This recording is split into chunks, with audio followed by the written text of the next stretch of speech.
Are concerned about having a woman in charge of the paper, that she doesn't have the resolve to make the tough choices.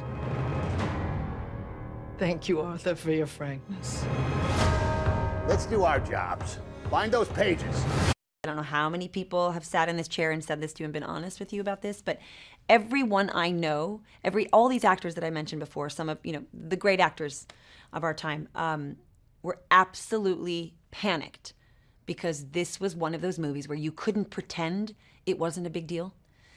It's Meryl Streep. You're looking at a call sheet going, it's Meryl Streep and it's Tom Hanks and it's this one, it's that one, it's Steven Spielberg and Janusz and all these incredible people from, in every department. And it was impossible not to feel apoplectic about the whole thing. And I know everyone felt this way. And so that was sort of comforting. A camaraderie on set was everyone was talking about how, much they had been awake the night before their first day of shooting and how many times they had puked and all those other things, because it was scary for people.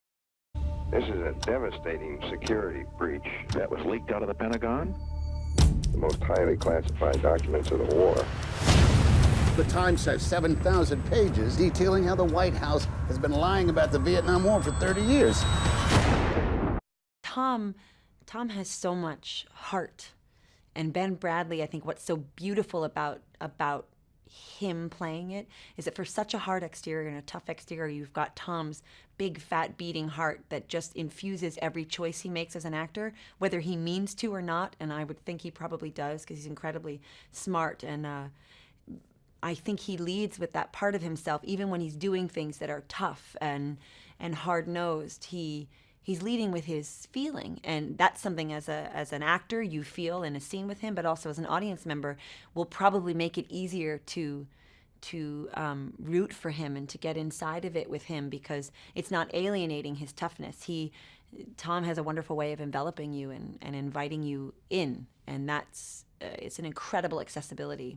To make this decision, to risk her fortune and the company that's been her entire life, well, I think that's brave.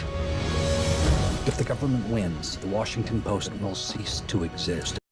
I think what surprised me the most about working with him is how funny he is. He's incredibly funny and incredibly inquisitive, just asking me a million questions, everything from like our favorite flavor of jelly bean to, world peace. I mean, he really was a genuinely inquisitive, curious person, which is why I think his movies are so wonderful, because they're filled with such nuanced detail about human behavior, which is, I think, what impacts you most as a viewer is when you see yourself up there in some way. What are you going to do, Mrs. Graham?